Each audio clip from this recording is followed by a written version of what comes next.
Capítulo 196. ¿Cuál es la forma de vencer a un enemigo al que absolutamente no se puede derrotar? Boom. Boom. Boom. Los cañonazos van y vienen como si cantaran. La flota de distracción de Eugene también disparó sus cañones al unísono.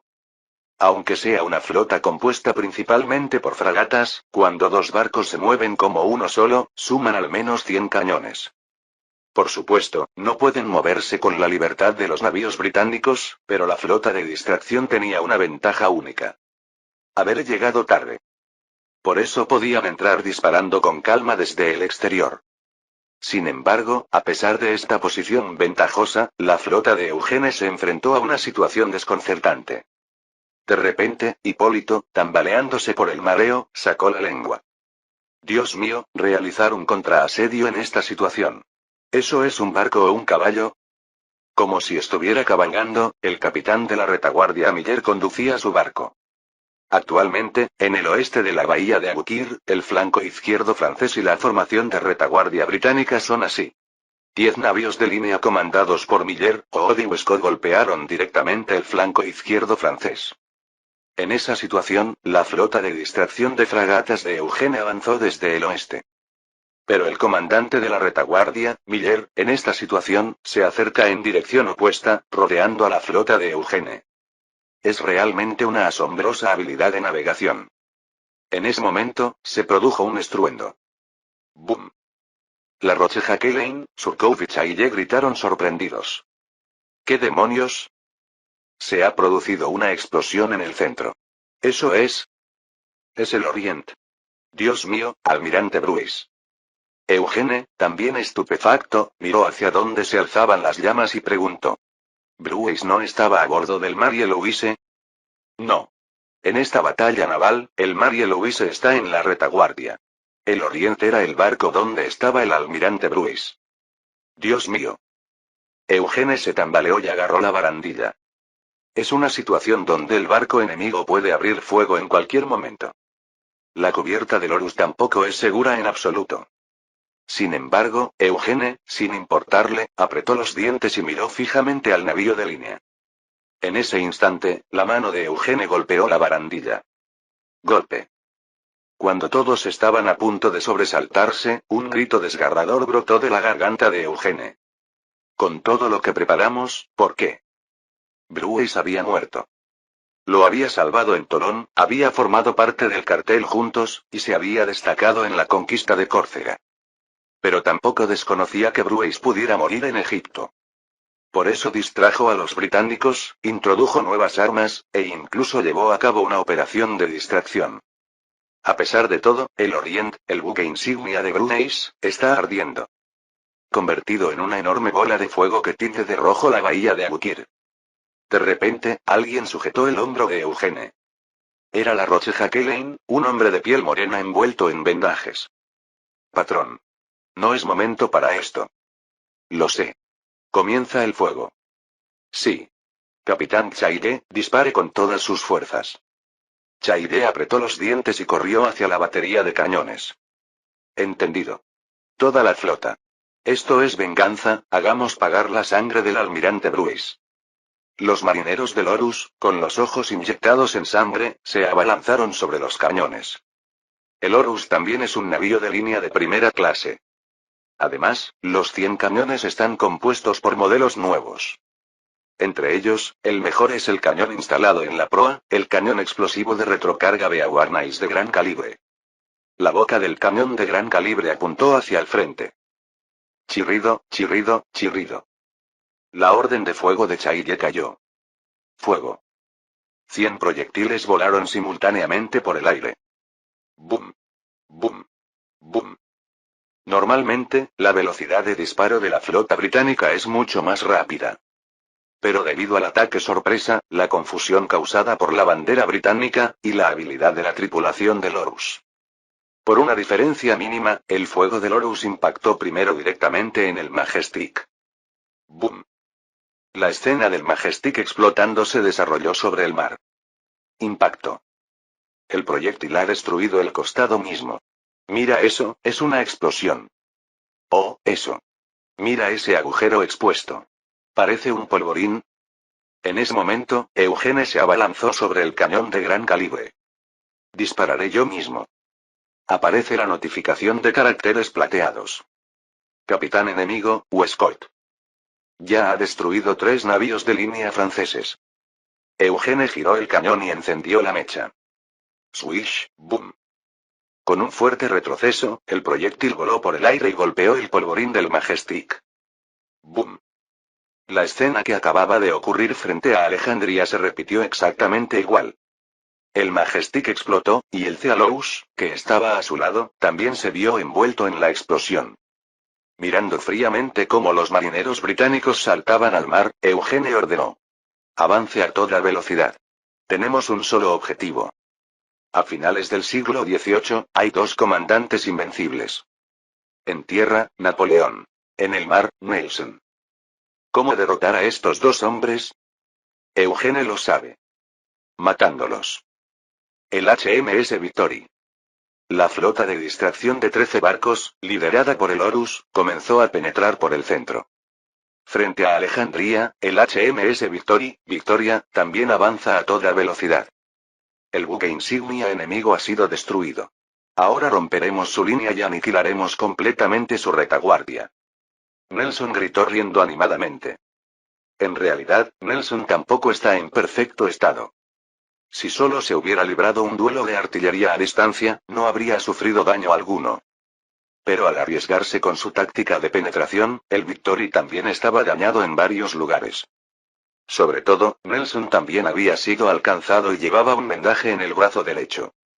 De repente, el vicealmirante Ball, también con la cabeza vendada, preguntó. Almirante, ¿no hay una flota enemiga de distracción en nuestra retaguardia?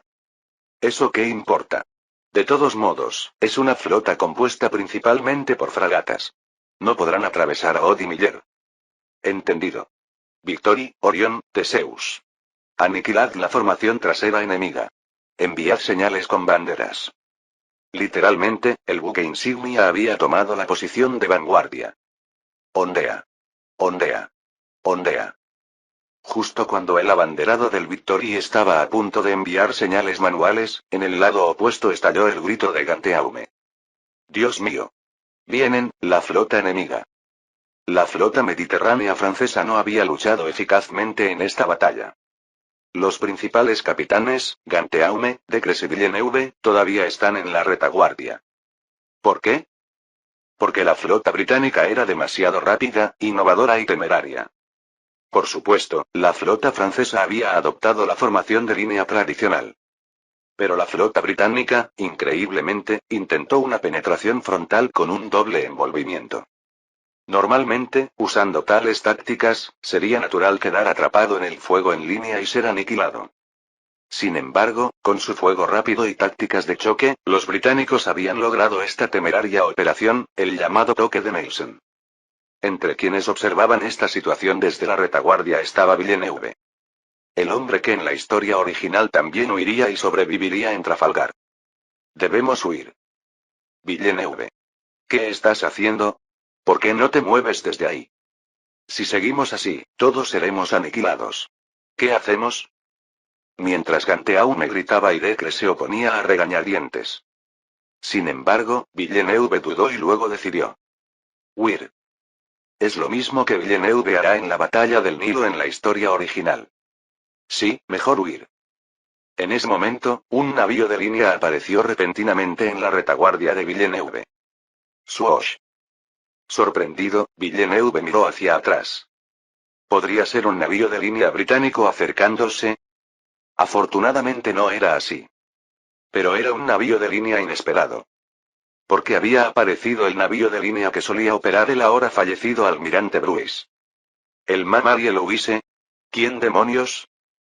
Mientras Villeneuve temblaba como si estuviera viendo un barco fantasma, alguien se paró en la cubierta del Marie Louise. Yo, capitán Villeneuve.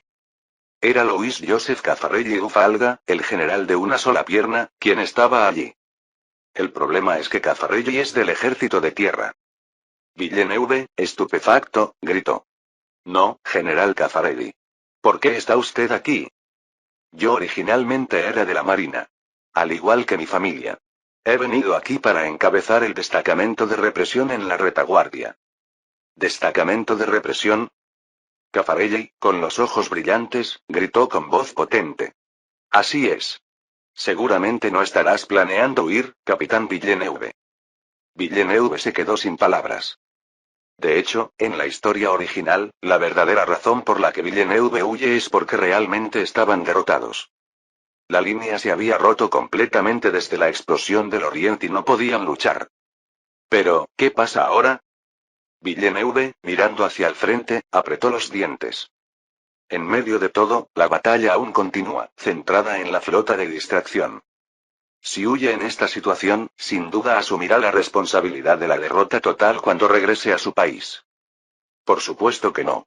¡Ma maldición! HMS Guillaume Tell. Avance a toda velocidad. Finalmente, Villeneuve, que se había visto obligado a ordenar otro avance, miró al cielo y se lamentó. Pero ahora estamos acabados. ¿Eh? El hecho de que todavía estén luchando no significa que estén ganando. Además, ya ha experimentado dolorosamente la habilidad táctica de Nelson. Por eso, justo cuando Villeneuve estaba a punto de cargar completamente desesperado, una escena totalmente inesperada entró en su campo de visión. ¿Qué es eso? Literalmente, explosiones se desarrollaban en el frente. ¡Bum! Era el momento en que se disparaban los 100 cañones Beauharnais.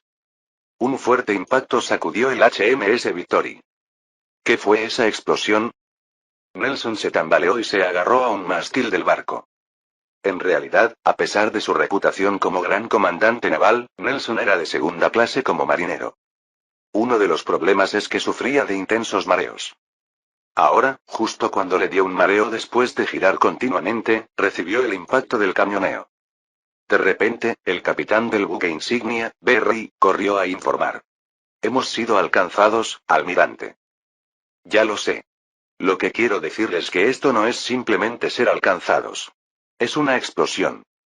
¿Cómo? ¿Pero no hay polvorín en la popa? Nelson sacudió fuertemente la cabeza y abrió mucho los ojos. Ahora los proyectiles están explotando. Por todas partes, los proyectiles explosivos estallaban. ¡Bum! ¡Bum! ¡Bum! No es un fuego preciso y concentrado.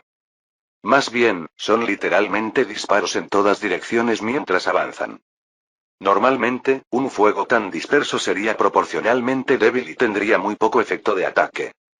Pero la situación cambió cuando los proyectiles explotaron al hacer contacto. Los cascos de madera comenzaron a romperse por todas partes. Viendo cómo el Orión y el Theseus quedaban parcialmente destruidos, el segundo Armando, Ball, murmuró. ¿Esos tipos están usando algo así como bombas explosivas del ejército? Imposible. Su alcance es corto. Además, podrían explotar a mitad de camino. Pero si no es eso, no hay explicación. Nelson, que observaba intensamente el frente, ordenó urgentemente. Gira el barco y carga. ¿Qué? Berry, no me oyes. No debemos darles alcance. Nelson, con su único ojo inyectado en sangre, gritó. Así podremos disparar sin ser alcanzados. Desde el principio, la Marina británica estaba en desventaja en potencia de fuego. A pesar de ello, habían podido burlar a la flota mediterránea francesa hasta ahora, exclusivamente gracias a su movilidad. El HMS Victory de Nelson literalmente se lanzó a toda velocidad hacia el navío de línea francés. Hacia Horus, el barco con el nombre del dios rey egipcio. Swoosh. En ese momento, Nelson vio a un joven en la proa y abrió mucho los ojos. Espera, ese chico. Es un rostro que recuerda haber visto en algún lugar. Pero no sabe quién es. De repente, los ojos del joven se encontraron con los de Nelson. Señor Nelson. En el momento en que el joven, Eugene, gritó desde la cubierta del Horus, los recuerdos de Nelson retrocedieron 8 años. ¿Podría ser, aquel niño? El muchacho que se lanzó al Atlántico para rescatar a su madre. La aventura con aquel muchacho es uno de los orgullos de la vida de Nelson. Cruzaron el vasto océano para rescatar a una dama, la salvaron de los esclavos rebeldes y derrotaron a los piratas. Es literalmente una historia digna de una antigua leyenda heroica. ¿Y ahora se encontraban frente a Egipto? ¡Bang! Nelson abrió los ojos de golpe. Este es el precio por la deuda de salvamento en el Atlántico. Una bala había rozado la oreja derecha de Nelson. Eugene ya estaba apuntando a Nelson. El tirador certero, Freischütz. Nelson no sabía que ese era el apodo de Eugene. Pero una cosa estaba clara. El viejo amigo de la infancia que se había reencontrado ahora era el enemigo de Nelson. ¡Bang! De nuevo, una bala rozó su oreja izquierda. Este es el saludo de agradecimiento de mi madre.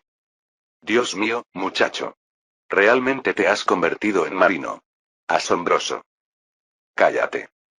Nelson es un hombre lo suficientemente audaz como para alegrarse de ver a un enemigo en el campo de batalla. Sin embargo, no era del tipo que entendía los corazones de las personas. Hasta el punto de no darse cuenta de que Eugene estaba furioso por la muerte de su compañero Bruce. Apuntando con su pistola de estilo Beauharnais con cerrojo, Eugene gritó. Esta es la venganza por Bruce y el Orient. El capitán del buque insignia, Berry, que había corrido precipitadamente, intentó agarrar a Nelson. Pero lo que vino esta vez no fue una bala. Un proyectil voló la proa donde estaba Nelson. Swish, boom. Ignorando a Berry, que había salido despedido, el vicealmirante Ball llegó corriendo. Almirante. Nelson miró aturdido la parte inferior de su cintura. Está destrozada, como si la mitad de su cuerpo hubiera sido arrancada. Dicen que cuando el dolor es extremo, ya no se siente. De repente, Nelson esbozó una sonrisa amarga y le dijo a Ball. Ball, tú asumes el mando. Almirante, cállese y médico. Ya es demasiado tarde. Parece que solo ese barco tiene los nuevos cañones, evítalo y destruye los otros. Y ordena la retirada.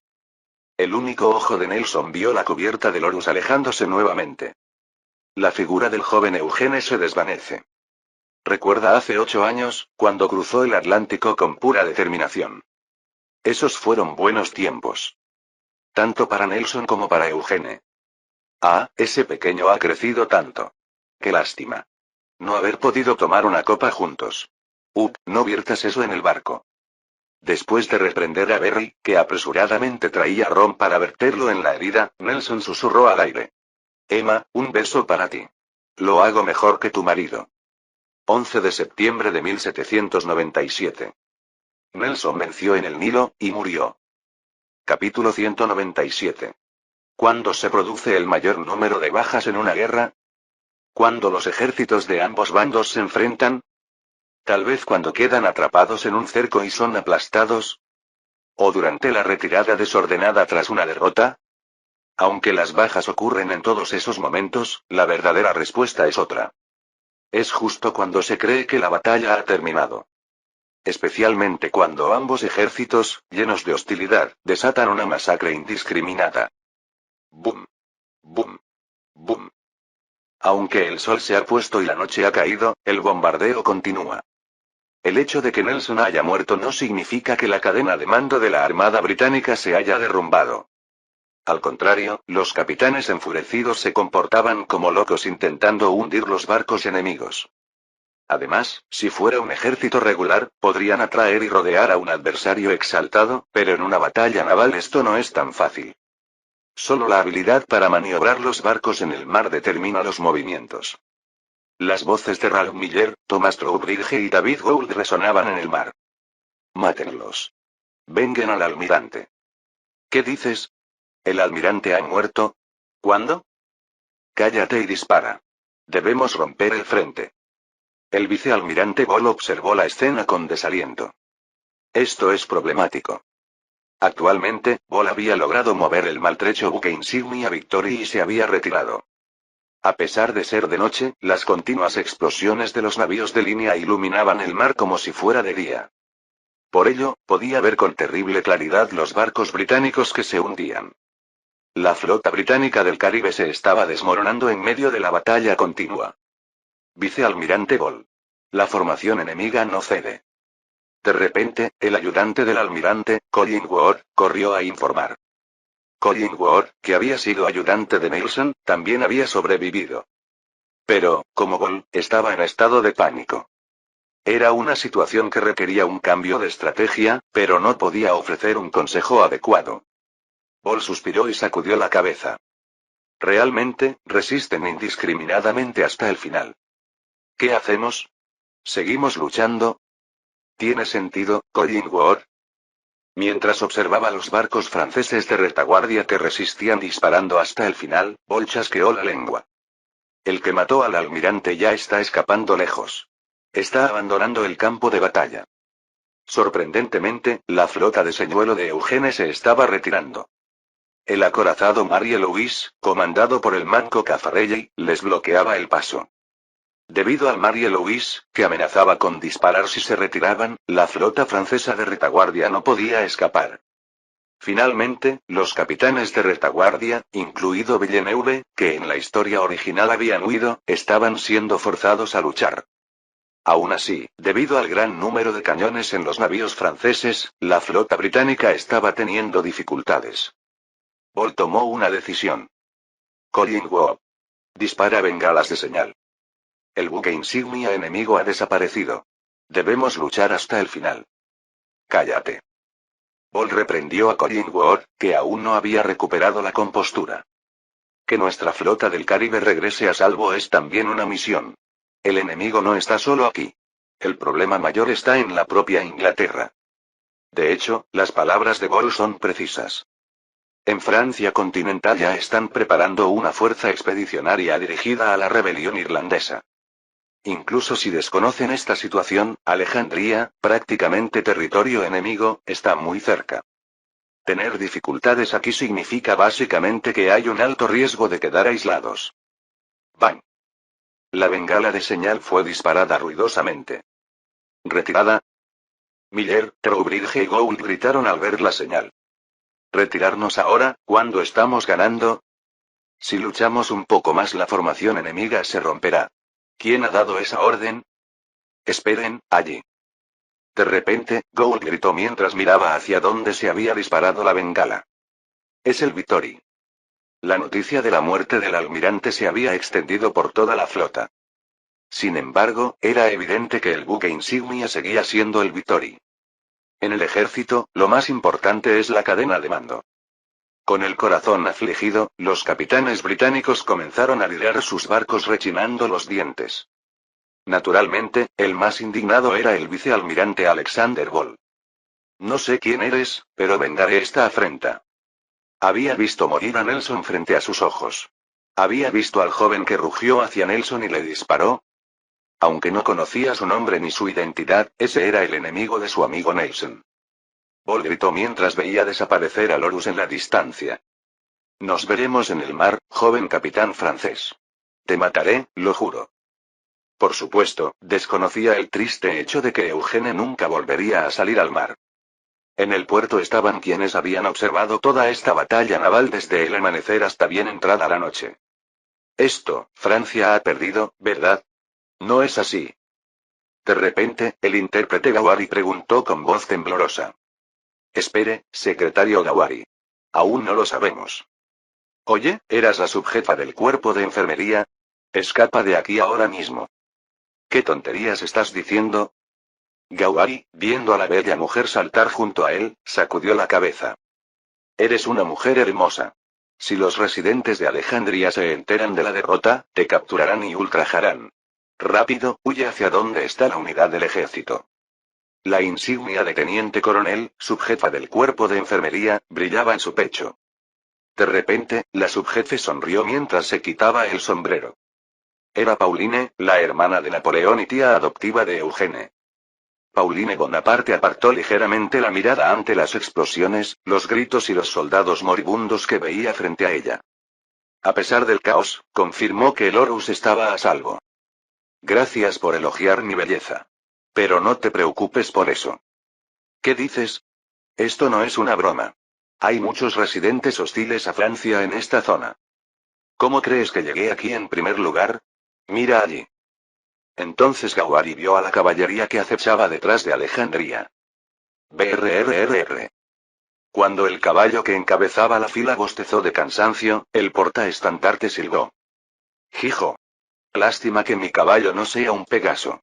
Tener que limitarnos a observar a los barcos luchando desde lejos. Entonces Joubert respondió a Lasalle, que hablaba despreocupadamente. Lasalle, aún no es tarde. ¿Ves ese bote de pesca? Podríamos subir y unirnos a la batalla. Oh, mi maldito amigo Joubert. Lamentablemente, mi caballo sufre de mareo. Yo estaría bien, claro. ¿De verdad? Tengo un recuerdo muy claro de ti vomitando durante el viaje. Por supuesto, considerando que la marina estaba luchando desesperadamente, la conversación era demasiado despreocupada. El problema es que estos hombres ya no eran simples oficiales de bajo rango, sino generales de brigada de una división de caballería. Championet chasqueó la lengua y les reprendió. Dejen de bromear, ustedes dos. ¿Qué está pasando con la batalla? Parece que los buques insignia de ambos bandos tienen problemas. Entonces el comandante de la división de caballería, Junot, habló. Una derrota pírrica. Championet ladeó la cabeza. ¿Qué quiere decir, general Junot? No sé mucho de marina, pero sé contar. Ellos vinieron con 21 navíos de línea, y aún les quedan 13. Ah, es cierto. Mientras que nosotros... Junot asintió con expresión grave mientras escudriñaba entre el humo. Por el humo no se ve bien, pero tenemos menos que los ingleses. 2/3 han sido destruidos. Eso significa que al menos 20 barcos se han hundido. Todos saben que un solo navío de línea cuesta cientos de miles de francos. Además, tardan al menos 3 años en construir un barco adecuadamente. En términos estrictos, es como si 60 años de trabajo y millones de francos se hubieran esfumado. Championet, con la boca abierta, ladeó la cabeza. ¿Pero por qué una derrota pírrica? ¿No es una gran derrota? Vi cómo impactaban directamente en el buque insignia enemigo. ¿Qué? De repente, Junot gritó con voz excitada. El comandante enemigo ha muerto. Nuestro asesino de comandantes esta vez ha matado incluso al almirante de la flota. Es decir, Junot había estado callado no porque estuviera conmocionado, sino porque había presenciado la muerte del almirante Nelson. Además, si lo pensamos bien, la mitad de la flota británica del Caribe ya se había hundido en el Mediterráneo. En ese momento, el hombre más rápido, Lasalle, estalló en vítores. Perdimos, pero ganamos. Hijo. Como si respondiera, el barco británico Alexander que flotaba en el mar explotó. ¡Bum! Como si celebrara la derrota pírrica de Francia. Frente a Alejandría, la flota que había luchado día y noche sobrevivió. ¡Hurra! Con la flota británica desaparecida, solo quedaban en el mar los barcos hundidos y la flota francesa. Así que quienes vitoreaban ahora eran todos franceses. Eugene, completamente exhausto y tendido en la borda, levantó ligeramente la cabeza y chasqueó la lengua. Si alguien nos escucha, pensará que hemos ganado. ¿No hemos ganado? Hemos repelido a la flota británica. ¿Qué dices, La Roche-Jacqueline? Mira eso.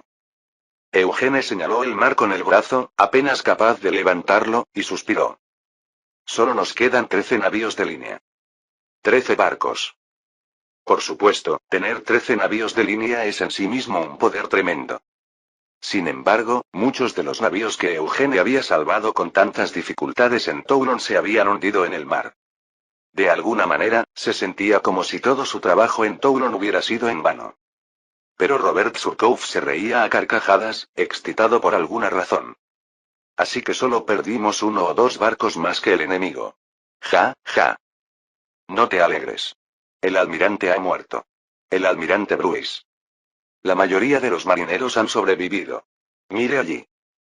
De repente, Surcouf arrastró a Eugene para que mirara el mar. Todos se lanzaron rápidamente al mar y están siendo rescatados. En el mar, los marineros que se aferraban a boyas o estaban en botes vieron a Eugene. Al verlo, todos vitorearon y agitaron las manos al unísono. Realmente parecían estar celebrando una victoria. Mientras los observaba, la mirada de Eugene se dirigió al centro del mar. Aunque ya estaba completamente quemado, los restos del Orient flotaban solitarios en el mar. Contemplando el Orient, Eugene habló solemnemente. La esposa del almirante Bruce es amiga de mi madre. Hippolyte, cuando regresemos, recupera sus efectos personales para enviárselos.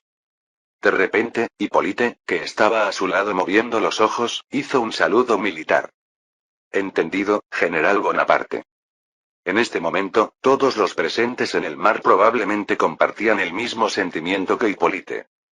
En realidad, nadie en el ejército ignora que Eugene es un prodigio. Sin embargo, hasta ahora solo ha sido una promesa con buena cabeza, sin logros militares independientes. Hoy, todo ha cambiado. Eugene, aunque nominalmente derrotado, ha logrado la hazaña de repeler completamente a la flota británica. Aunque el esplendor de sus logros militares pueda ser menor, ha conseguido una hazaña similar a la victoria de Napoleón en Rivoli. Naturalmente, nadie sabía que Eugene tenía otro asunto más importante hoy. Mirando los barcos en llamas que iluminaban el crepúsculo, Eugene murmuró: he matado a Nelson, sacrificado a Bruneis, y sobrevivido. Claramente, la historia ha cambiado. Aunque no pudo salvar a todos, tuvo éxito en la misión de matar. Ahora hay un futuro claro solo para Eugene. Trafalgar desaparecerá de la historia. Fue entonces cuando... ¡Guau! Allí vuelve a salir el sol del Nilo. A lo lejos salía el sol, y los marineros del Horus vitoreaban. Sí, Bruce. Eugene, mirando el destruido oriente y el sol que se alzaba detrás, hizo brillar sus ojos. Tomaré Egipto sin falta y lo ofreceré ante tu tumba. La batalla naval del Nilo había terminado. Con la derrota de Eugene, la muerte de Nelson y la supervivencia de la flota mediterránea francesa. Capítulo 198. Damieta, un histórico puerto desde la época de las cruzadas. ¡Pum! Una tierra formada por el delta donde se extienden numerosos afluentes del Nilo. Un lugar ubicado en el extremo oriental. Hace mucho tiempo, cientos de años atrás, los cruzados franceses lo ocuparon temporalmente. Ahora se estaban construyendo nuevos edificios. Ahora este será el nuevo cuartel general de nuestra Orden de San Juan. Onpech, el gran maestre de la Orden de Malta, o de San Juan, exclamó emocionado. El edificio se estaba construyendo donde antes estaba el antiguo ayuntamiento de Damieta. Aunque todavía en construcción, la bandera que ondea en el campamento provisional es clara. Un diseño con una cruz blanca sobre fondo rojo. El emblema que la orden había adoptado como símbolo desde el año 1099.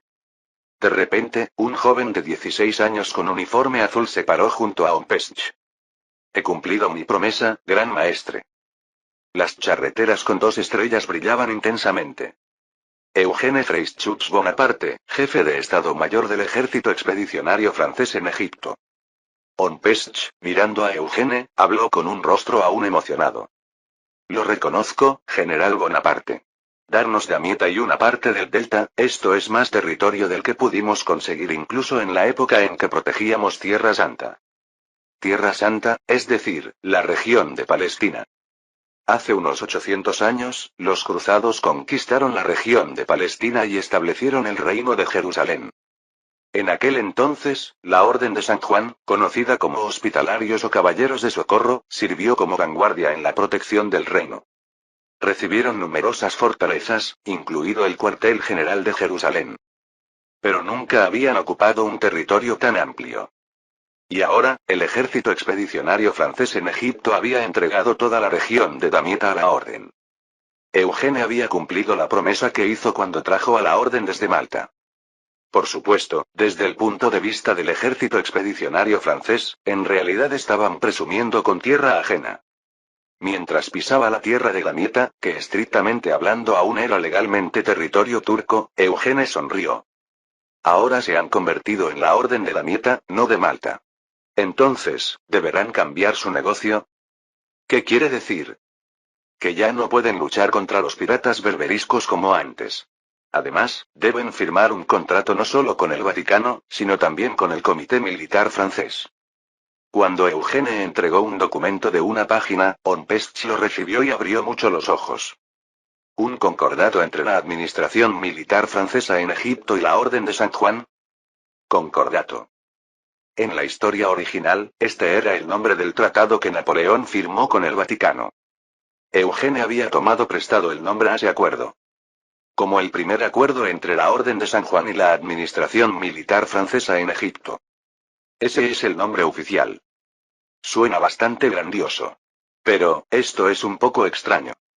¿Qué es extraño? Por supuesto, Onpest no pensaba que solo una entidad como el Vaticano pudiera usar el nombre de concordato. Simplemente estaba sorprendido por el contenido. Parpadeando, Onpest miró a Eugene con asombro y preguntó. Aunque está escrito de manera complicada, ¿no es esto? La Orden de San Juan será responsable de la defensa costera oriental y la atención médica bajo el Comité Militar Francés en Egipto. Eugene se volvió para mirar a los miembros de la Orden trabajando diligentemente a lo lejos. El cuerpo de enfermeras, formado por mujeres del ejército expedicionario francés, y los médicos de Malta atendían juntos a los pacientes. Además, la flota bajo el mando de la orden que había venido desde Malta estaba en movimiento. En resumen, el propósito de este concordato es maximizar el uso de las fuerzas de la orden. ¿No es así? Esto parece simple, pero no lo es. La expedición a Egipto está separada de la patria. Además, Egipto tiene enfermedades endémicas particulares. Lo sé, la peste. Una enfermedad que ha afectado la economía egipcia desde el siglo XIV. A diferencia de Europa, la peste nunca fue completamente erradicada en Egipto. En la historia original, acabaría siendo una causa que detendría al ejército de Napoleón. Aunque aún no se conocían los virus, la comunidad médica europea sabía la importancia de la higiene y la exterminación de ratas. La Orden de Malta, que había ido y venido de Egipto durante mucho tiempo, conocía este hecho con precisión. Además, encargar la marina era un asunto extremadamente importante para los franceses como ejército expedicionario. De repente, Onpest frunció el ceño. ¿Alguien que sabe esto nos propone tal acuerdo? Esto es prácticamente como poner la correa del ejército expedicionario francés en Egipto en nuestras manos. Por supuesto, ni Eugene ni el comandante Augereau tenían intención de confiar toda la marina a la orden. Pero desde la perspectiva francesa, había un problema. La fuerza naval restante era solo un tercio de la flota mediterránea original. Además, no había posibilidad de que una flota de apoyo viniera desde Francia. Por lo que Eugene recordaba, incluso en la historia original no sería posible en 10 años. Así que solo estaban delegando el problema de la escasez naval a la orden. De hecho, con la medicina ocurría lo mismo.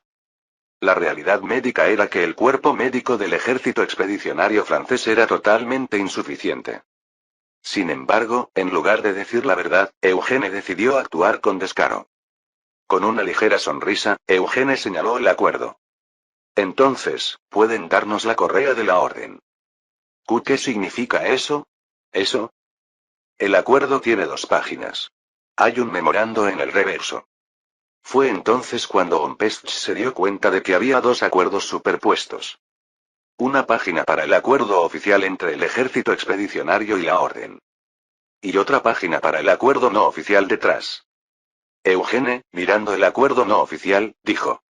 Mire bien la esquina. En el futuro, la Orden de San Juan permitirá que una persona laica, que no sea miembro, asista a la reunión del Consejo de la Orden. Y aunque esa persona no tendrá derecho a voto, de repente, Eugene entrecerró los ojos y advirtió.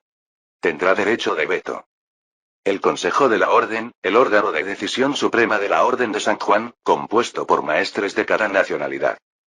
En ese consejo se sentaría alguien que no era ni monje, ni caballero, ni médico. Tener derecho de veto es prácticamente lo mismo que tener poder de decisión. Mientras miraba fijamente el otro memorando del acuerdo, Onpest sonrió de manera peculiar. Esta condición, de alguna manera, le recordaba un documento más familiar que un acuerdo del gobierno revolucionario. Es decir, un documento de negociación secreta que se firma al final de una guerra entre dinastías. Esa persona es Eugene Freyschutz Bonaparte y sus descendientes. Correcto. Un general del gobierno revolucionario reclama derechos hereditarios, ¿no va esto en contra de la revolución? Eugene se encogió de hombros y respondió. Gran maestre, yo soy de la casa del marqués de Beauharnais. El derecho de nacimiento es un concepto muy familiar para mí. Por supuesto, considerando que la expedición a Egipto es una expedición oficial del Estado, este acuerdo es peligroso. Es como si el ejército oficial del Estado estuviera actuando en beneficio de un individuo. Sin embargo, Onpest, siendo también noble, estaba familiarizado con este tipo de tratos. Sin quitar la sonrisa, Onpest asintió. Bien. A cambio, denle a nuestra orden un lugar más. ¿Qué lugar? Jerusalén. En ese momento, los ojos de Unpech brillaron. Al final, ¿la conquistarán, no? Es posible, después de haber destruido parcialmente la flota británica. Eugene abrió mucho los ojos y desvió la mirada. Eso es algo que hay que considerar. A lo lejos, más allá de la Mieta, se veía el Mediterráneo. Al norte está la tierra de la que hablaba Unpech. La antigua Tierra Santa, es decir, Jerusalén. No es un asunto sencillo. Ir allí significaría, después de todo, que la expedición a Egipto se expandiría. El Cairo estaba muy animado celebrando la victoria en la batalla naval. Por supuesto, no porque los egipcios se alegraran de la victoria francesa, sino por lo que Augereau había declarado que daría Francia si vencía a Inglaterra. La declaración de distribuir todo lo que tenían los aristócratas militares mamelucos. El día en que se ejecutaría esa declaración, por eso había tanto ruido. Uno por uno. Los que quieran recibir la distribución de tierras de los mamelucos, formen una fila. Cada adulto debe recibir uno arpent. Un momento, esos son de la misma familia. Si distribuye así, 10 arpents. En cualquier caso, no sé cuánto es, pero la familia Amar recibirá 10 veces más. Oiga. Lo primero es que cada adulto reciba una tierra equitativa. En resumen, la distribución de tierras estaba en marcha. Todas estas tierras pertenecían a los nobles mamelucos. También había que dejar la parte prometida previamente por Augereau a los soldados franceses. Por eso, la tierra que se distribuiría a los habitantes del Cairo era relativamente limitada. Pero los cairotas, felices de recibir tierras, estaban reclamando sus derechos. De repente, el coronel Tournier, que se ocupaba del trabajo administrativo de distribución, tomó un respiro y volvió la cabeza. Allí estaba Eugene, sonriendo mientras observaba el trabajo. ¡Ay, jefe de Estado Mayor! Estoy exhausto. Eugene sonrió y preguntó a Tournier, que había salido un momento para recibirlo. ¿Por qué, coronel Tournier? Es mejor que cuando sufríamos por no poder compensar los vales de requisición, ¿no? Esto es algo que estamos dando. La gente de aquí es muy diferente a nosotros. Las familias extensas todavía se mantienen. Además, cuanto más ricos, más esposas tienen. Eso sí que lo envidio. Pero el límite debe ser 4, ¿no? Por cierto, coronel Tournier, ¿no tienes suficiente con una esposa? Tournier sonrió amargamente ante esas palabras. De repente me da escalofríos pensar en los regaños de mi mujer multiplicados por 4. ¿Has enviado la carta? La escribí. Pero, ¿nuestras cartas realmente llegarán a Francia? Malta también ha sido tomada. Originalmente, el ejército expedicionario a Egipto llegó a Abukir pasando por la península italiana y Malta. Pero Malta, el punto intermedio de escala, ahora está ocupada por la Marina británica. Aunque se dice que ha sido parcialmente destruida, todavía existe una flota con 13 navíos de línea. Probablemente habrían dejado al menos una flota de escolta en Malta, y había una alta posibilidad de que las líneas de comunicación francesas fueran interceptadas. En la historia original, Nelson hacía exactamente lo mismo. Gracias a eso, la infidelidad de Josefina aparecía en los periódicos ingleses. Eugene recordó ese hecho y sacudió la cabeza. Si solo se trata de enviar comunicaciones, hay otra ruta. La línea de la isla de Corfú, antiguo territorio veneciano. ¿Corfú? Ah, la isla en la región de la antigua Grecia. Sí. Al ocupar la República de Venecia, esa zona se convirtió en territorio francés directo. De repente, Eugene frunció el ceño. Pero es una ruta demasiado peligrosa para regresar con un gran ejército. Nunca se sabe cuándo podría volver a entrar la flota británica. La ruta para enviar líneas de comunicación también podría convertirse en una ruta de regreso. Sin embargo, a diferencia de la línea de Malta, la línea de Corfú está demasiado cerca del Imperio Otomano.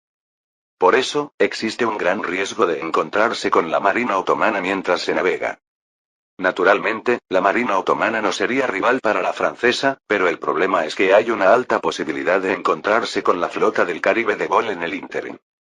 De cualquier manera, el regreso de la flota se ha vuelto bastante difícil. Tournier, abriendo mucho los ojos, preguntó. ¿Entonces permaneceremos aquí indefinidamente? Tenemos que lograr nuestro objetivo estratégico. Si se trata de bloquear la ruta comercial inglesa hacia la India, prácticamente ya está logrado. Los comerciantes ingleses, junto con los funcionarios consulares y las embajadas, ya están siendo expulsados. Eugenia sintió y luego inclinó la cabeza. Sí. Pero en este estado es difícil regresar. Hay otra fuerza que obstaculiza la conquista de Egipto. En ese momento, alguien que corría desde la dirección de Giza gritó a Eugene. Uf, uf, uf. Eugene. No, jefe de Estado Mayor. ¿Qué haces aquí? El comandante te ha estado buscando. ¿Qué pasa, Hipólite? El comandante Augereau y Marceau se iban a encargar del postprocesamiento. ¿Qué otra cosa podría ser para llamar al jefe de Estado Mayor? Guerra. Hipólite, ayudante del jefe de Estado Mayor, gritó jadeando. Se ha obtenido información de que el ejército principal turco se aproxima. Esa es la otra fuerza que obstaculiza la conquista de Egipto. El dueño legal de esta tierra, el Imperio Otomano Turco. Eugene entró rápidamente en Giza, el cuartel general del ejército expedicionario francés. Es diferente de lo que ya había informado el mayor Sebastiani. 4 personas estaban reunidas en el cuartel general. El comandante Augereau, el jefe de facto Marceau, el ayudante del embajador en Constantinopla Sebastiani. Y sorprendentemente, el gran imán Sharkavi. Augereau miró de reojo a Eugene ante su pregunta y se relamió los labios. Es lo mismo. Pero diferente. ¿Qué significa eso? Hay algo que Sebastiani no sabía. Y el gran imán ha venido a informarnos sobre ello. El gran imán Sharkavi miró a Eugene y habló en árabe. Es muy simple, espada de Francia. Eugene levantó las cejas y sonrió, preguntando en un árabe algo torpe.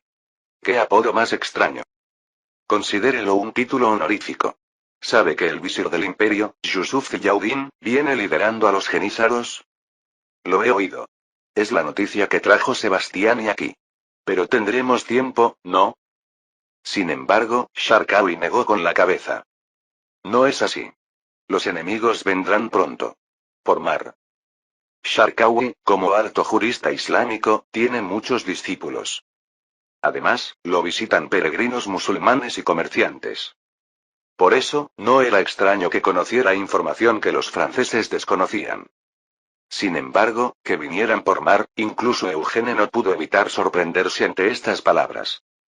¿Qué quiere decir? Los enemigos han partido del puerto de Beirut en nuevos barcos. El objetivo probablemente sea nuestro mi señor. ¿Intentan un transporte naval? ¿Acaso van a entrar con una flota de galeras? Hay una razón por la que Eugene está sorprendido. Estamos en 1797, casi en el siglo XIX. En esta época, Europa lleva mucho tiempo por delante del mundo musulmán, pero hay un área en la que está especialmente adelantada. La Marina. Aunque la Marina francesa pueda tener dificultades para enfrentarse a la británica, objetivamente cuenta con el segundo poder naval del mundo. La flota del Imperio Otomano no es rival para la francesa. Entonces, ¿en qué confían para lanzar una operación de desembarco? Fue entonces cuando. Hay algo que no había considerado, Excelencia Jefe de Estado Mayor. El ayudante del embajador en Constantinopla, Sebastiani, quien mejor conocía la situación allí, habló apresuradamente. En realidad, no somos los únicos que están avanzando en la reforma militar otomana turca. ¿Qué quiere decir, mayor Sebastiani? También está Inglaterra. Sebastiani, moviendo los ojos, informó sobre lo que había omitido. Un enviado plenipotenciario británico para la reforma de la Marina otomana ya estaba en Constantinopla cuando me fui. En ese momento, Eugene también recordó un nombre. Espere, ¿podría ser ese hombre Sidney Smith? Sebastiani, sorprendido, preguntó. ¿Cómo lo sabe? Es el hermano del embajador británico en Constantinopla, Spencer Smith. ¿Pero no es una figura famosa? Es una figura famosa. Para mí. ¿Cómo? Eugene sonrió amargamente. En la historia original, Sidney Smith también es asignado a Constantinopla en esta época. Además, interfiere decisivamente con el ejército expedicionario en Egipto. Por supuesto, ahora que queda una parte de la flota mediterránea francesa, no podría hacerlo, pero... En ese momento, Hipólite, que había escuchado el nombre de Sidney, exclamó. Ese es el caballero sueco que luchó contra nosotros en Toulon. Curiosamente, aunque no existe un título de caballero británico, sí tiene un título de caballero sueco. En Toulon, Eugene también impidió que Sidney destruyera la flota. Desde la perspectiva francesa, es alguien con quien tienen una mala relación. Pero por más audaz que sea Sidney como soldado, tiene sus límites. De momento, la flota mediterránea británica no está bajo su control. De repente, Augereau preguntó. Bien, entonces. ¿Otra batalla naval? No. Entonces, ¿cómo vamos a proceder? Eugene sonrió fríamente. Esta vez los dejaremos desembarcar. Debemos aplastar al ejército turco en tierra. Este es un método que solo se puede usar cuando se tiene un poder naval abrumador. Exactamente como lo tiene ahora el ejército expedicionario francés en Egipto. Capítulo 199. A veces la victoria puede ser como una droga. Oh, general. ¿Se le ha manchado la barba con jugo de mostaza? Este es Fayum, una ciudad en el curso medio del Nilo que ha prosperado desde el antiguo Egipto. Una ciudad ubicada a 100 kilómetros al sur del Cairo, un lugar fértil donde se cultivan granos, verduras y olivos. Por eso, hasta hace poco, era el lugar donde se encontraba la fortaleza de Ayyub, un noble mameluco. Pero ahora tanto Fayum como la fortaleza de Ayyub han cambiado de dueño. Dentro de una tienda, un hombre apuesto yacía en el centro de un lugar lleno de hermosas mujeres. Es el general francés que ha venido a eliminar a los remanentes mamelucos. El comandante de las fuerzas de supresión, el general de división de Sykes. De Sykes, abrazando a una bella caucásica semidesnuda, abrió los ojos somnolientos. Es así. ¿Tengo jugo de nuestra llena? No, tienes manchas de necros. Vaya, entonces tendré que castigarlas a ambas. De Sykes, que instantáneamente había abrazado a Necros, la belleza etíope, con su otro brazo, se dirigió a la cama. Vamos, a la cama juntos. Kia. General, es demasiado. Lo haremos con Necros y conmigo. ¡Ay, qué travieso! De Sykes respondió en un árabe muy fluido. Yo solo dije que les daría un castigo, ¿eh? Jeje, HMM. De repente, el rostro de Sykes se endureció. Ah, cuando entró usted. Las bellezas dentro de la tienda se sobresaltaron y cubrieron apresuradamente sus cuerpos. Una habitación llena de bellezas de todas las razas. Caucásicas de Europa del Este, bellezas de piel marrón de Etiopía, e incluso hermosas mujeres negras africanas. Un lugar similar a lo que en Occidente se llama harén, el salón de los gobernantes islámicos. Otro general de cabello negro, Marceau, que estaba parado en la entrada de la tienda, se relamió los labios. Era una escena donde no sabía si sentir envidia, reprender por violar la disciplina militar, o enojarse. Estabas tan concentrado que ni siquiera notarías si tenías jugo de mostaza en la boca. Ejem. ¿Por qué no me avisó? Hubiera salido formalmente a recibirlo. Lo siento, pero como he traído a mi esposa conmigo, no tengo tiempo para divertirme con tus bellezas. Entonces de Sykes, quitándose el turbante, rió a carcajadas. No se burle demasiado. A mi manera, también estoy trabajando. Ante una respuesta tan descarada, Marceau abrió la boca sorprendido. ¿Trabajo? ¿Cómo puede la construcción de un harén ser el trabajo de un general? Todas estas bellezas eran concubinas de nobles mamelucos. Me informan muy bien sobre la situación local de Egipto. Hace poco, gracias a la información que obtuve, pude derrotar a las fuerzas restantes de los mamelucos. Ah, ya veo. Y la forma en que te dan información es, por supuesto, con sus cuerpos, ¿verdad? Cuando Marceau preguntó con sarcasmo, de Sykes se encogió de hombros. Supongo que sí. Pero, ¿no habrá venido a desmantelar mi harén? Por supuesto, Marceau no había venido a Fayum sin saber nada. Octubre de 1797. El ejército expedicionario francés ya llevaba casi medio año en Egipto. Además, la mayoría de los expedicionarios habían venido solteros, sin amantes. Incluso de Sykes todavía era soltero, así que se esperaba que encontrara una amante aquí. Sin embargo, no había previsto que construiría un harén tan sofisticado. Marceau, con una sonrisa amarga, sacudió la cabeza. ¿Cómo podría? He venido a transmitir una orden. ¿Una orden? Nuestro superior, el tirador de Matan, te ha llamado. Mientras entregaba la carta, Marceau comentó con tono ligero pero con palabras pesadas. Dicen que un ejército expedicionario viene del territorio principal del Imperio Otomano. Es para detenerlo. En ese momento, de Sykes se levantó literalmente como un rayo.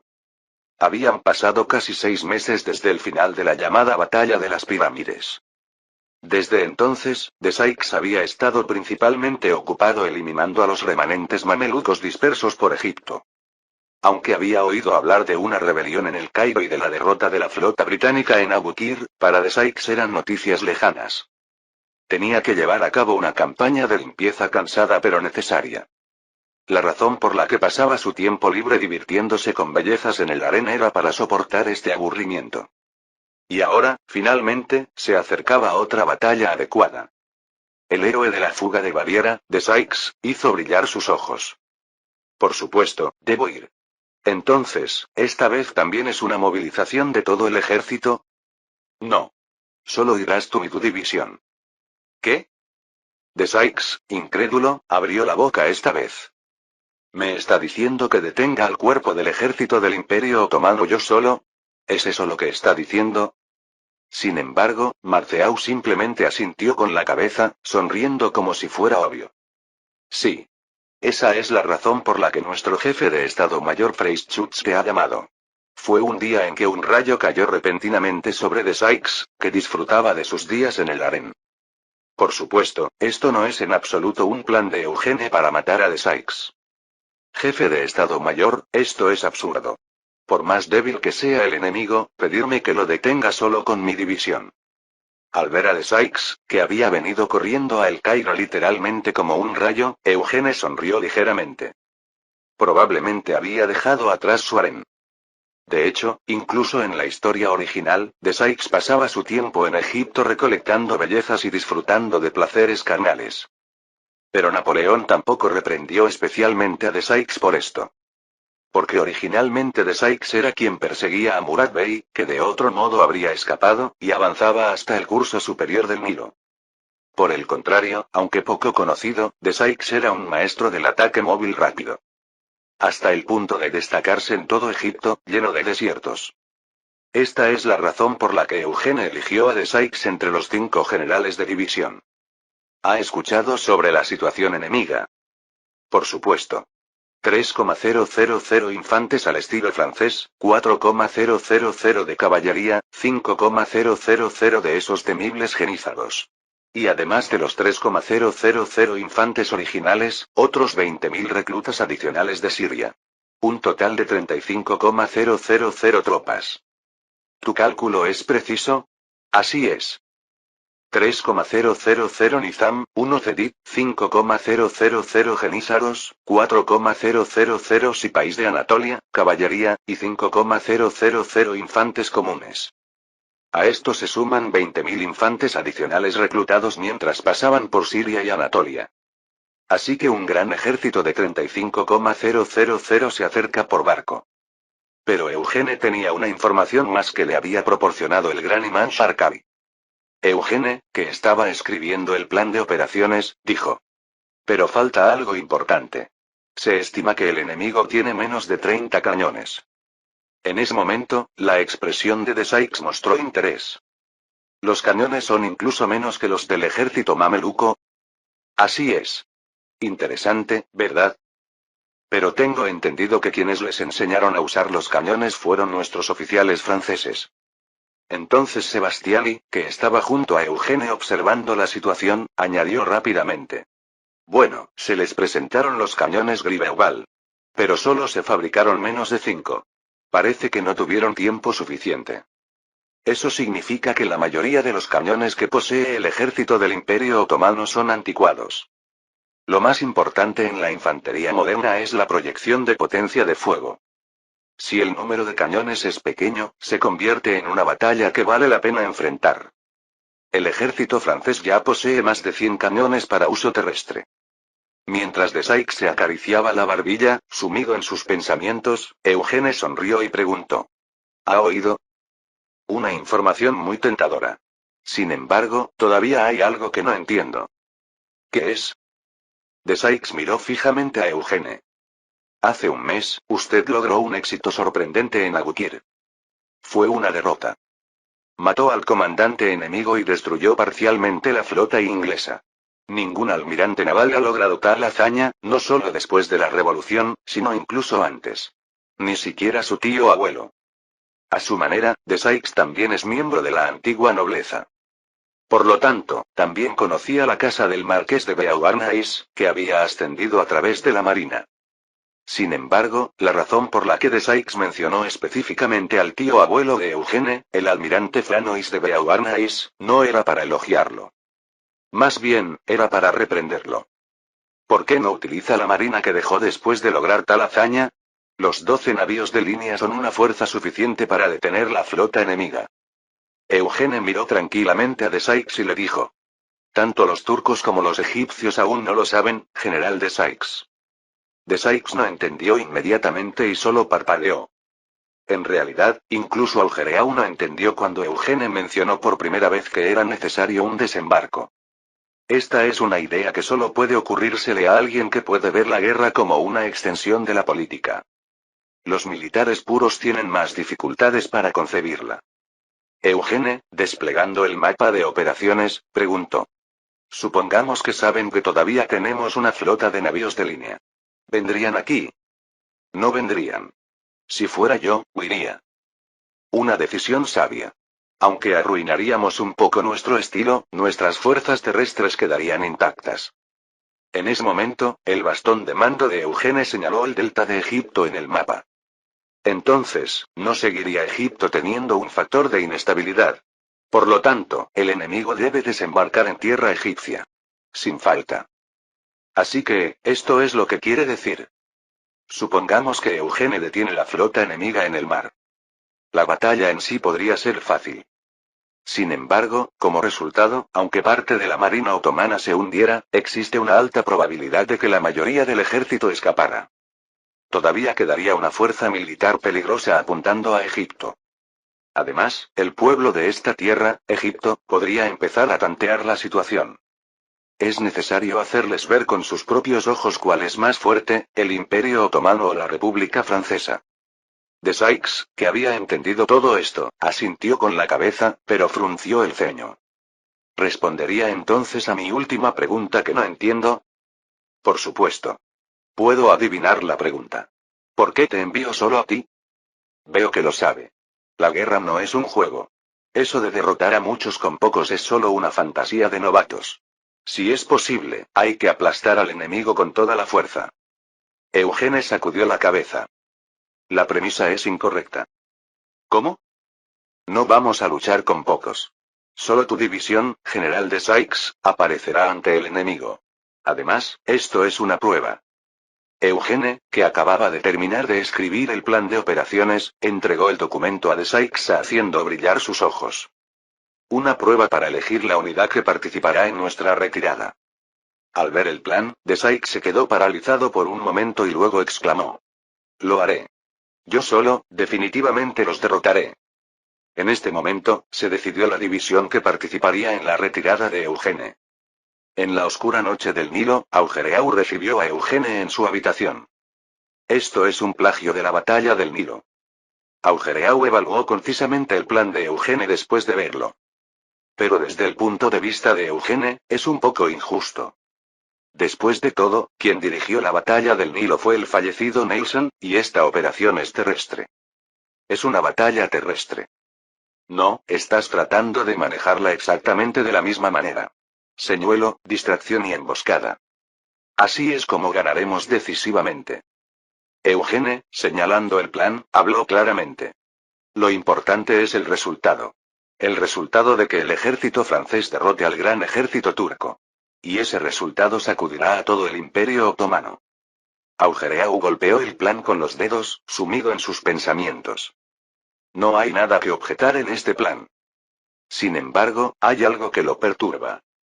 Es porque Eugene no ha dicho la verdadera razón por la que se necesita una batalla terrestre en lugar de una naval. Levantando la última página del plan, Augereau miró fijamente a Eugene. Eugene. No me digas que planeas retirarte por tierra.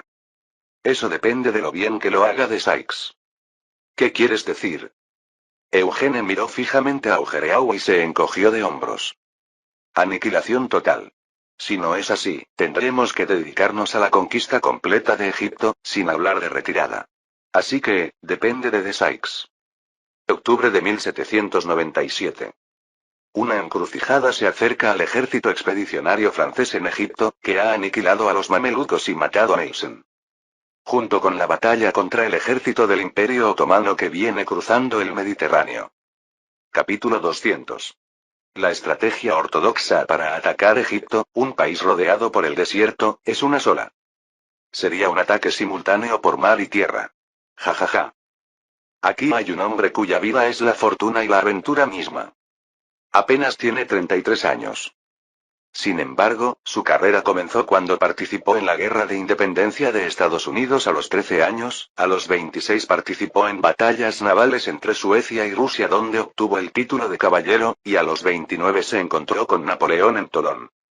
Además, mientras llevaba a cabo operaciones en el Atlántico, a los 30 fue capturado brevemente por Francia, encarcelado y luego ejecutó una fuga. Un hombre que ha adornado su vida con aventuras dignas de una novela.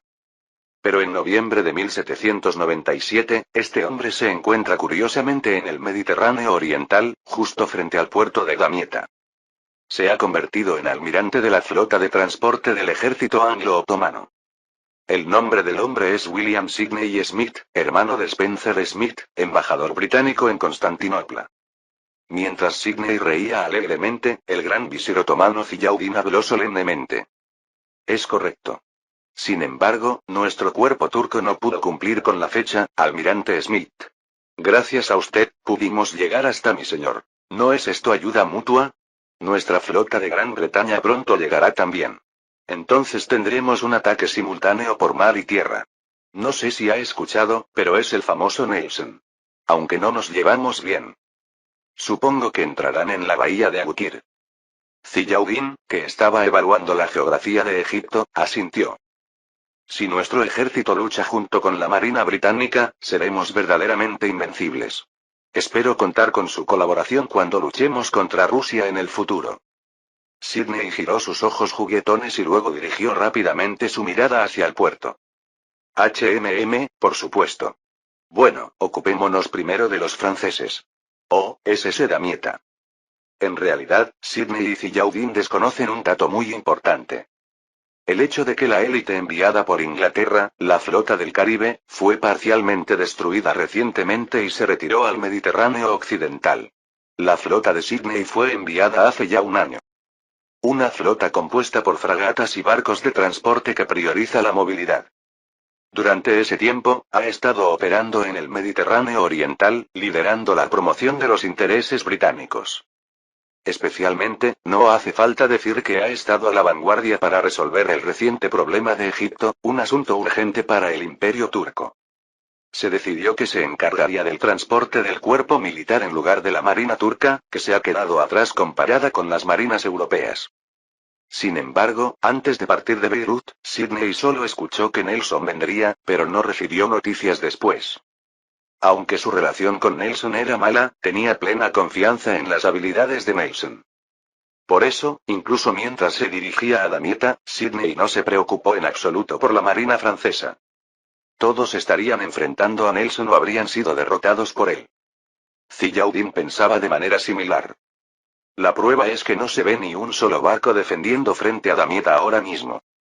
El gran visir Ziauddin llamó con actitud severa al comandante en jefe de la expedición. Así es. Finalmente, vamos a Damieta. Mustafa. Un hombre de mediana edad con un turbante rojo, Mustafa Pasha, saludó detrás de Ziauddin. ¿Me llamó, su excelencia el gran visir? Tú eres el Serasker de esta expedición. Podrás obtener la victoria. Por supuesto, su excelencia. Serasker, un título que se refiere al comandante en jefe del ejército. Un hombre de Iliria, la Albania de la historia original. Sin embargo, es un soldado que ha vivido como un musulmán más devoto que los propios turcos. En particular, Mustafa también era comandante del llamado Ejército Nuevo, es decir, el Nizam, uno Cedid. El comandante en jefe Mustafa asintió. He experimentado de primera mano el terror de los ejércitos europeos en las batallas contra Rusia. sé que un ataque precipitado es peligroso. Ziyaudin frunció el ceño y preguntó. Entonces, ¿cómo piensas enfrentarlos? El enemigo es débil en asedios. Incluso el ejército ruso sufrió las mayores pérdidas en ataques a fortalezas. ¿Fortaleza? Mustafa respondió lleno de confianza. Debemos ocupar Damieta primero y fortificarla. Entonces, podremos ganar. En realidad, esto es un pensamiento que no considera adecuadamente la artillería de asedio europea. Sin embargo, todos los oficiales del ejército otomano, incluido Mustafa, habían experimentado hasta el punto de temblar. Lo fuertes que son las unidades europeas de mosquetes en situaciones de campo. Por otro lado, el ejército turco todavía está compuesto por genízaros que usan mosquetes de mecha o sipaís, caballería anticuada. Así que la estrategia de Mustafa de evitar el campo de batalla tenía sentido. Si el enemigo al que se enfrentaría no fuera el ejército francés que ha derrotado a todos los demás ejércitos europeos. El gran visir, Ziyaudin, finalmente dio su permiso. Bien. Inicia primero la operación de desembarco. Desembarquen. El Nizam, 1 Cedik debe asegurar primero el sitio de desembarco. Nosotros los genízaros desembarcaremos antes. 60 barcos de la flota británica del Mediterráneo Oriental comenzaron a atracar en el puerto de Damieta. En esta época, los puertos del cercano Oriente, a diferencia de Europa, a menudo no están bien equipados. Por lo tanto, es común detenerse un poco lejos en el mar y desembarcar en botes. El ejército francés tomó un enfoque similar cuando desembarcó en la bahía de Abukir. Observando al ejército turco entrando apresuradamente en Damieta, Sidney puso una cara extraña.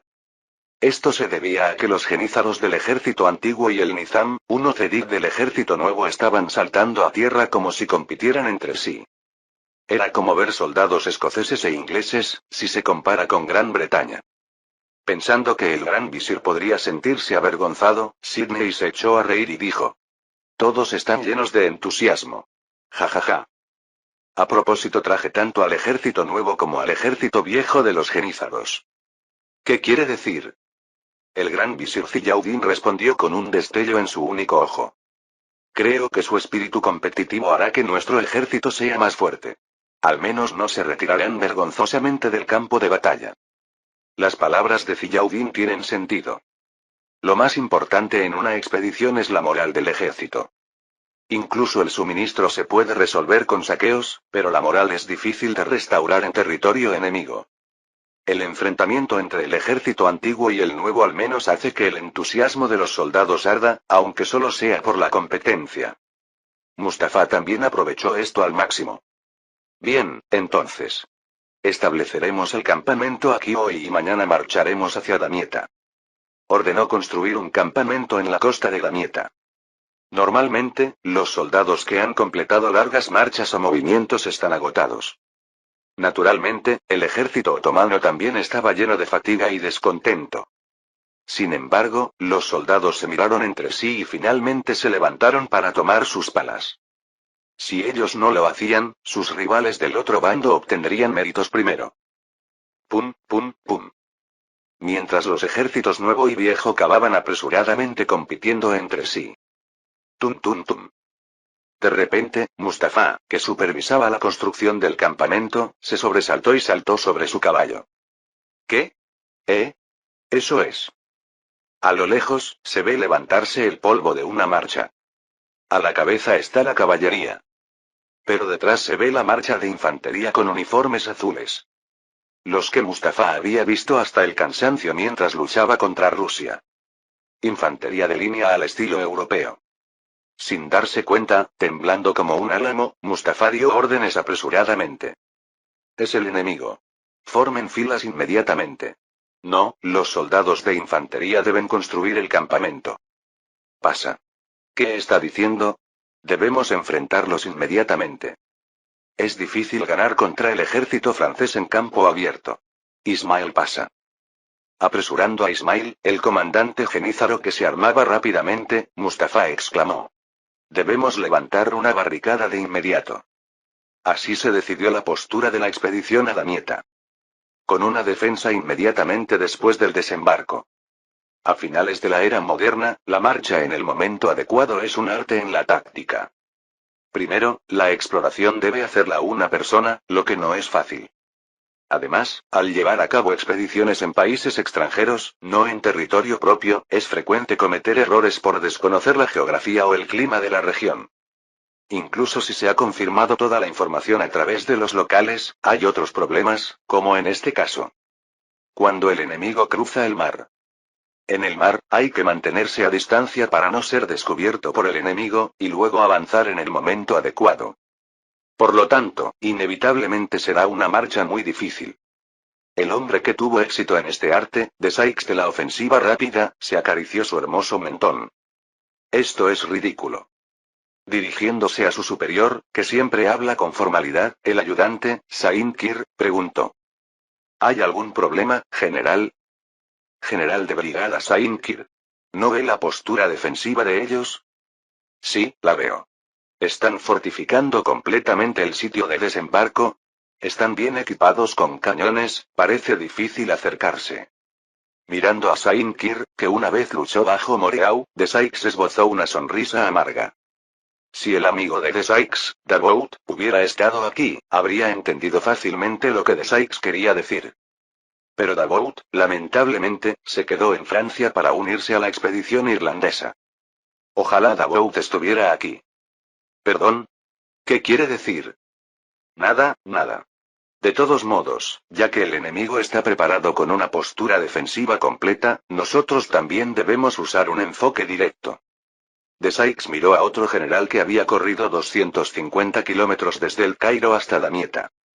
General de brigada Don Martín, prepare el bombardeo. ¿Con qué intensidad disparó? Con toda la fuerza, puede disparar durante una hora. El general de artillería Don Martín, quien también luchó en Tolón como Sidney Smith, sonrió. Entendido. Comparado con Tolón, este es un bombardeo fácil. Las baterías de infantería de Iberval se alinearon todas juntas. Son más grandes, pesadas y lentas que los cañones de la artillería a caballo. Sin embargo, son cañones que permiten bombardeos de largo alcance ya que su alcance es mayor. Justo cuando el enemigo está ocupado levantando barricadas sin tiempo para instalar cañones. Se dispararon rondas de artillería hacia las barricadas de tierra. Shik, boom. Proyectiles de hierro rompieron las filas de barricadas en varios lugares. Boom. Boom. Boom. La táctica de Mustafa Pasha acertó en una cosa. Gracias a las barricadas, los proyectiles no golpearon directamente al cuerpo turco. Sin embargo, bajo el fuego de artillería que continuó por más de una hora, el cuerpo turco no pudo contraatacar en absoluto, confundido. Esto fue porque las barricadas se rompían y tenían que reconstruirlas antes de tener tiempo para disparar sus cañones. Viendo esa escena a través de un telescopio, Saint Cyr exclamó. Parece que su campamento ha caído en el caos instantáneamente. Es hora de que la caballería avance. ¿Están listos? El problema es que están demasiado entusiasmados. El general de brigada Lasalle se ha unido. De Sykes sonrió levemente. Pueden avanzar. Esto era exactamente lo que de Sykes estaba pensando. En la era moderna de armas de pólvora, una fortaleza difícilmente se puede considerar una ubicación ventajosa. Especialmente para un ejército expedicionario, una fortaleza es prácticamente una trampa. Hace 3 años, durante la guerra de la Primera Coalición, fue lo mismo con la fortaleza que enfrentó de Sykes. Las fortalezas enemigas obstaculizaron la marcha de los enemigos, y las fortalezas aliadas fueron lugares que aumentaron las bajas. Ahora, Mustafa ha caído en la trampa de la fortaleza.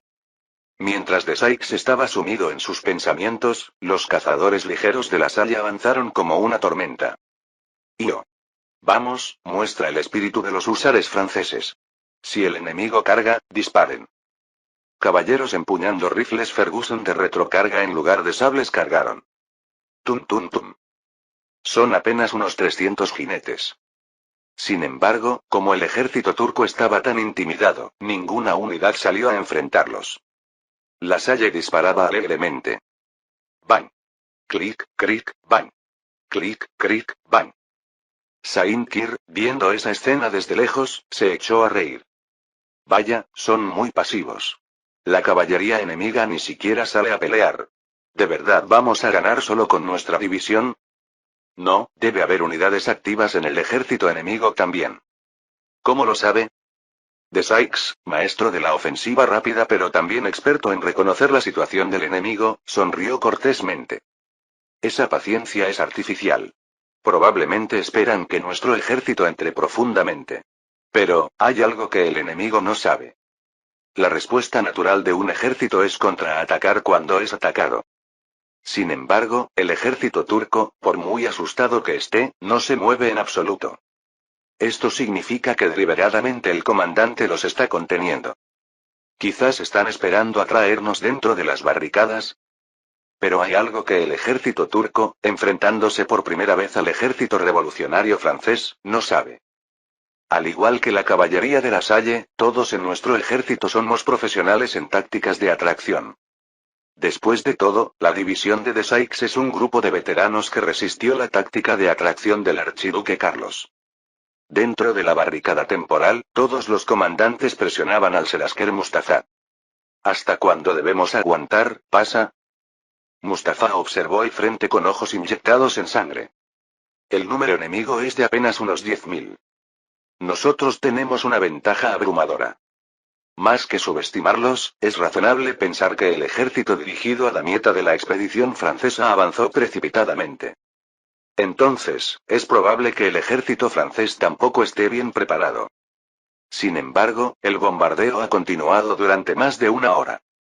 Probablemente la pólvora del ejército francés también se está agotando. Como prueba, los sonidos de los cañones empiezan a cesar. Cuando luchaba contra Rusia, este era el momento de contraatacar. Mustafa, un general con amplia experiencia, tomó una decisión. Bien. La infantería enemiga no parece que vaya a moverse. El fuego de artillería se ha detenido. Ahora es la oportunidad de contraatacar. Usaremos a esa caballería como sacrificio. Hassan Bey. Sí, pasa. Avanza con los sipáis. Los genízaros seguirán después. El comandante de caballería sipaí, Hassan Bey, señor feudal, saltó y gritó. Entendido, vamos. Caballeros sipáis. Los jinetes sipaís, desenvainando sus espadas kilik, se precipitaron todos juntos fuera de las barricadas. Clop, clop, clop. Además, los soldados de infantería genízaros, que habían estado furiosos hasta ahora, se apresuraron a formar filas. Carguen las armas. Mostraremos que nosotros, los genízaros, somos superiores a esos llamados ejércitos nuevos. ¡Uaa! Sigan al comandante genízaro, Ismael Pasha. De repente, al lado de Mustafa que observaba la escena, se paró un joven con turbante. Tío, ¿no sería mejor que el Nizam, uno cedido enfrente al enemigo primero? Mustafa miró a su sobrino, Muhammad Ali, e inclinó la cabeza. Tienes razón, Ali. Entonces, ¿por qué envía a los genízaros primero? Los genízaros deben volverse dóciles para que podamos ganar la guerra. Además, la mirada de Mustafa se dirigió hacia la flota británica en el mar detrás de ellos. Es una batalla que el gran visir está observando. Incluso si perdemos, sería problemático si pareciera que no se obedecieron las órdenes.